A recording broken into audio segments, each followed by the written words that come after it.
Olá, eu sou a professora Kaline, professora de História e Geografia, e hoje nós vamos falar um pouquinho mais sobre os povos pré-colombianos. Mais especificamente, vamos frisar hoje a questão da escrita dos principais povos pré-colombianos, né? Que são eles incas, astecas e maias. Eles vão ficar, se fala principalmente desses três povos, porque comporam as três maiores civilizações da região americana. Além de, claro, o fato de que nós temos alguns vestígios, né, sobre a existência deles que nos permitem estudar e conhecer mais sobre as suas culturas, né.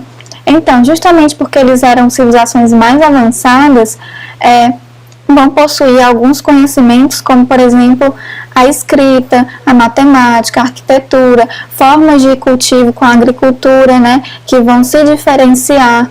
E então, a gente vai falar um pouquinho especificamente sobre a escrita de cada um, certo?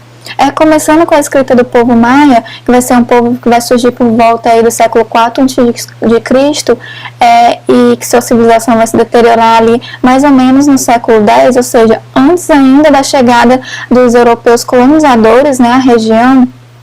O povo maia, eles vão ter uma escrita, né, muito bem definida, ok?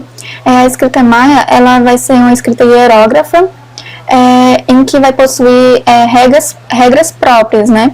Ou seja, isso vai fazer com que ela seja uma escrita um pouco difícil, né, de se dominar. Portanto, era muito comum que apenas a elite maia, né, tivesse total domínio desse tipo de escrita, certo? Inclusive, a sociedade maia, ela vai ser dividida em três classes, né, basicamente. Então, essa elite vai ser o imperador, a família do imperador, né, alguns sacerdotes, militares, né, basicamente, que vão ter pleno domínio sobre a escrita maia, ok?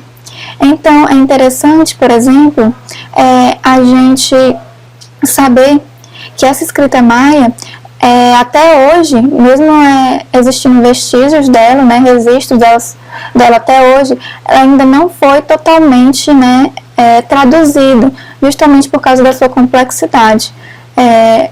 As pessoas, os pesquisadores que trabalham com isso, ainda não conseguiram traduzir tudo que se escreveu, né, na língua maia. Interessante também que a maioria das coisas que a gente sabe sobre esse povo, justamente existem até hoje de forma escrita, né? É o que a gente chama de Código de Dresden, que é um volume de 39 páginas, frente e verso, né, escrito, em que a gente tem falando sobre rituais religiosos, sobre a agricultura, sobre a economia, aspectos da cultura maia, né? Então, grande parte dele já conseguiu ser traduzida, né? E hoje é utilizado grandemente para que a gente possa conhecer como se desenvolveu essa civilização, quais os costumes dele, mas ainda existe aquela parcela que não se conseguiu ainda traduzir. Falando, então, da escrita asteca, né?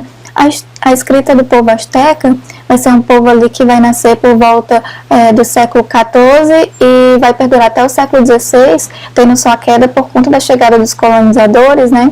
É uma escrita um pouco diferente da maia, já que não vai ter tantas regras impostas, né? Ou seja, não vai ser uma escrita tão formal, ok? Portanto, ela já vai ser de domínio de mais pessoas, e ela é baseada principalmente, é uma escrita baseada principalmente em desenhos, ok? E por último, nós vamos ter o Império Inca, né? Que é a civilização que vai ocupar o maior território, né, na região americana. Eles vão se situar principalmente ali na região da América do Sul, né? E os Incas, justamente, eles eram um império, né? Ou seja, eles ocupavam um território muito amplo, com a dominação de vários povos diferentes, ok? E por conta disso, eles não vão ter uma língua única.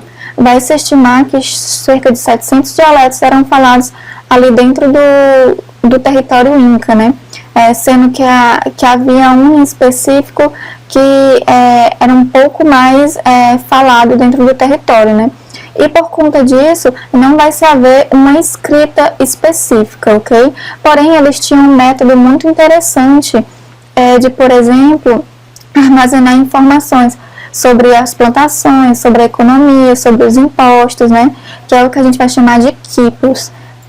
Então vamos aqui para mostrar um pouquinho para vocês sobre isso, certo? Já que estou falando dos quipos, vamos começar por eles. Aqui nós temos o quipo Inca, certo? Que basicamente é composto aqui por lã, né?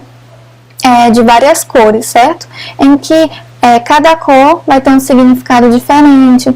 Um nó, né, dependendo do lugar onde o nó se dá, também vai haver um significado diferente. Eles utilizavam os quipos, por exemplo, para fazer uma contagem demográfica, né, e aí tinha toda uma lógica. Os homens significavam os primeiros nós, né? As mulheres, a linha dos segundos nós, as crianças, a linha dos terceiros nós.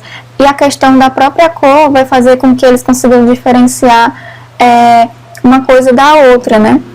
Então, apesar deles não terem escrita, eles mantinham um sistema muito interessante para registro, né? Muito próprio e único. E aí, mostrando um pouquinho para vocês sobre a escrita dos maias e dos astecas, né? Aqui embaixo nós podemos ver justamente um pedaço do Código de Dresden, né?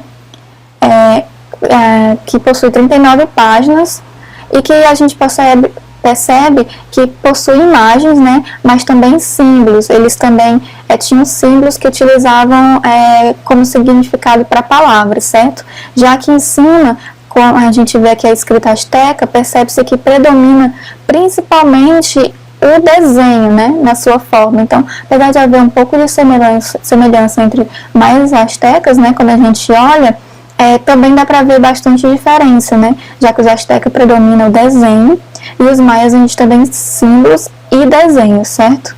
Então, gente, sobre a questão da escrita, né, e da língua desses três povos, é isso, e a gente vai ficando por aqui.